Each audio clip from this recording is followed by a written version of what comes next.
Pennard Plants was founded in 2001 by myself and Mike Milligan. We both worked for garden centres and decided it was time to grow plants rather than to deal with complaints about the cafes on a Sunday. The nursery here is around 2 acres, situated in a Victorian walled garden. We don't have a lot of staff really. There's myself and my business partner. He deals with all the seeds, packing them and designing the packets. I look after the nursery in general and also the mail order side. And then we have Fiona, who has worked for us for around 9 years. She's responsible for training fruit trees, and one of the things she does is fan-trained fruit, which we grow a lot of, and she does it very strictly. A plant dare not grow where she doesn't want it to grow. One of our big things is heritage and heirloom seeds.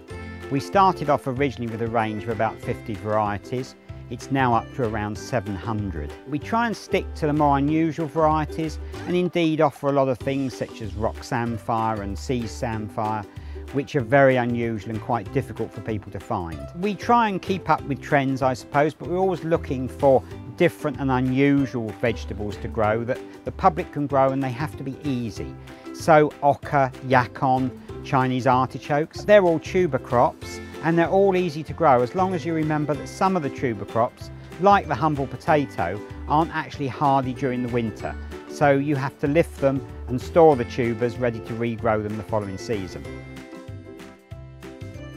So we exhibit at all the RHS shows now. We started off in, I think it was 2003, and that year at Chelsea we were very pleased to have a silver medal. And since then we've won numerous golds, silvers, silver gilts, bronzes even, at some of the shows. They are called flower shows, and we sometimes get picked up for the fact that we don't show flowers, but edibles are surely really important in today's environment. So that's one of the things that sets us apart. The other thing is the way that we show our plants. We don't show mounds of cauliflowers and mounds of tomatoes. We try and show the vegetables and the fruits actually growing on the plants, and to give people ideas about how they can grow them in their own garden.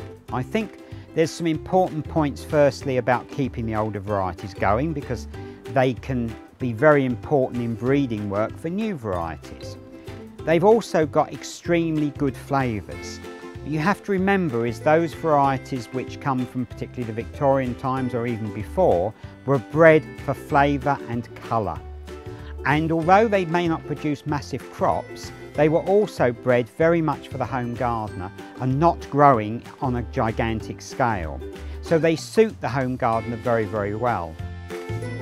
So when we started selling seeds, we decided to concentrate on the older varieties, because I think it's very important that that gene pool is actually kept growing and kept alive, and that we're not just reliant on the very modern F1 hybrids.